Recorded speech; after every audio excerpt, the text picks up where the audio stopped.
Halo semuanya, kembali lagi bersama saya. Kita jumpa lagi ya teman-teman ya. Jangan bosan lihat video-video saya ya. Kalian jangan jenuh juga karena setiap rambut itu beda-beda tekniknya, beda-beda kondisi rambut. Jadi sebelum kita mengerjakan rambut, kita harus ketahui dulu kondisi rambutnya. Gitu ya teman-teman ya. Jadi di sini kondisi rambutnya aman, tidak rusak. Hanya bagian yang lurusnya aja, bagian bawah ya. Yang di bawah ini tidak kurus teman-teman.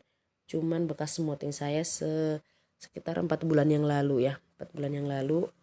Jadi karena udah rambutnya itu cepat tumbuh, ya cepat dia smoothingnya teman-teman gitu. Jadi di sini saya menggunakan obat smoothing dari yang One Step Inaura gitu ya kan.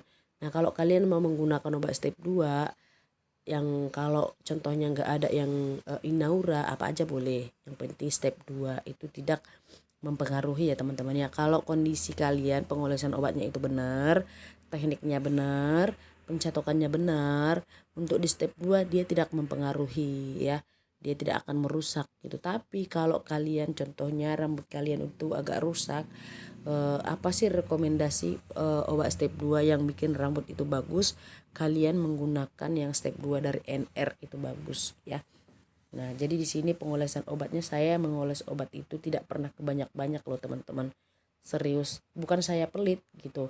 Tapi saya hanya mengoles obat itu sebatas tumbuh dan secukupnya ya.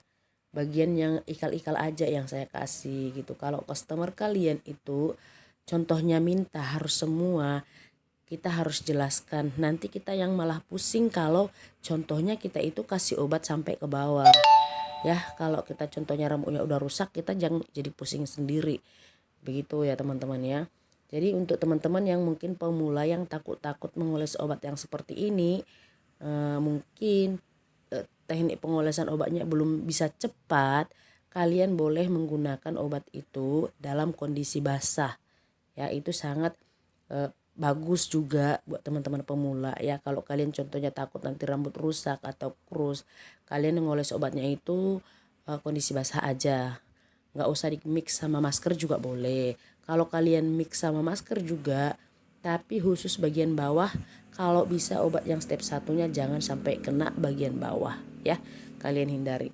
Jadi setelah saya udah selesai pengolesan obat, saya langsung smoothing 2 jari. Apa sih fungsi smoothing 2 jari? Fungsi smoothing 2 jari itu adalah meratakan obat, atau seandainya ada obatnya yang kurang kita bisa tambah, atau juga seandainya ada yang menumpuk kita boleh rapikan.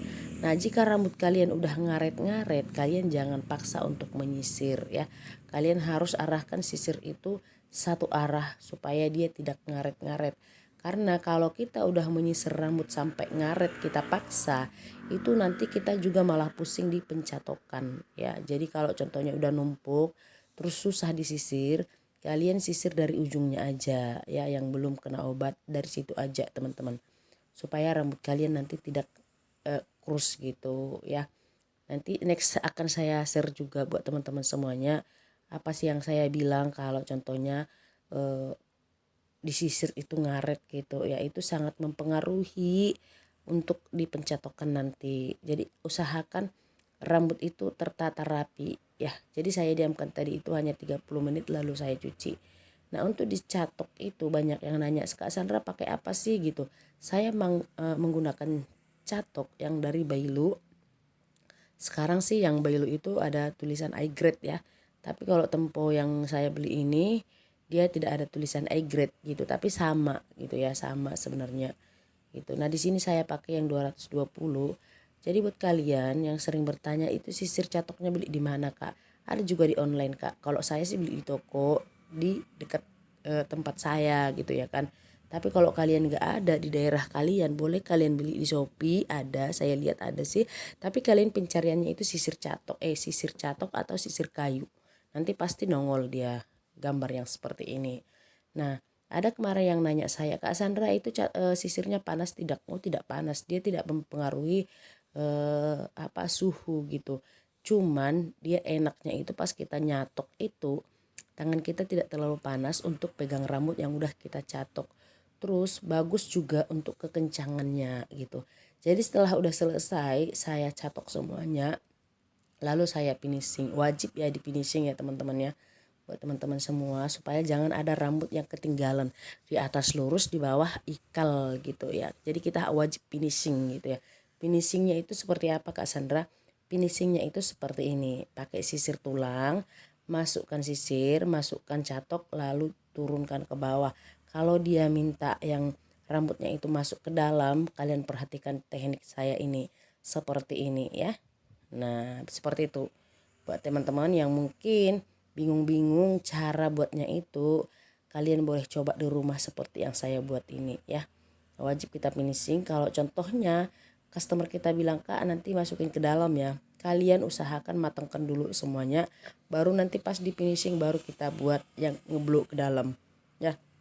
Itu sangat penting sekali. Kalau belum matang rambutnya, jangan sekali-sekali kalian memasukkan rambut ke dalam atau kalian blok, karena nggak bakal jadi nanti ya, nggak bakal jadi.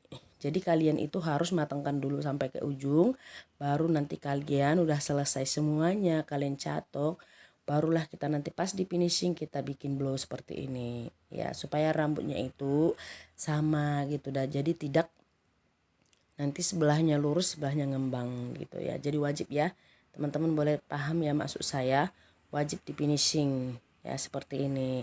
Kalau bagian depan, kalau contohnya dia minta masuk ke dalam, nah seperti yang saya buat ini teman-teman, ambil bagian depan tarik ke belakang supaya rambutnya itu bagian depannya dia agak masuk ya teman-teman ya. Nah kalau kalian nggak percaya hasil kerja saya, kalian boleh cek Instagram saya Sandra Salon 28 atau Facebook saya. Di situ juga saya sering siaran langsung ya teman-teman ya, supaya kalian lihat gitu ternyata teknik saya itu nggak beda sama kalau saya live gitu. Nah terima kasih buat teman-teman semuanya yang mungkin masih pemula. Itu sangat penting sekali kalian subscribe dulu ini channel saya, lalu kalian itu tekan tombolnya loncengnya, supaya apa, saya bisa nanti pas saya update terbaru kalian tidak ketinggalan. Itu sangat penting sekali ya teman-teman ya. Nah berhubung terakhir-terakhir ini saya ketemu sama rambut yang banyak yang kering-kering gitu, yang warna gitu, jadi kalian harus ikuti gitu ya kan, karena beda rambut beda pusingnya itu, aduh kadang enak-enak gampang gitu ya. Jadi kuncinya sih di teknik ya teman-temannya. Kalau obat sama aja gitu ya, sama aja saya buat yang rusak yang apa, tetap cuman tekniknya aja. Ini dia hasilnya teman-teman, saya hanya menggunakan sekali obat, jadi hasilnya tidak mengkhianati. Oke terima kasih, jangan lupa di share ya.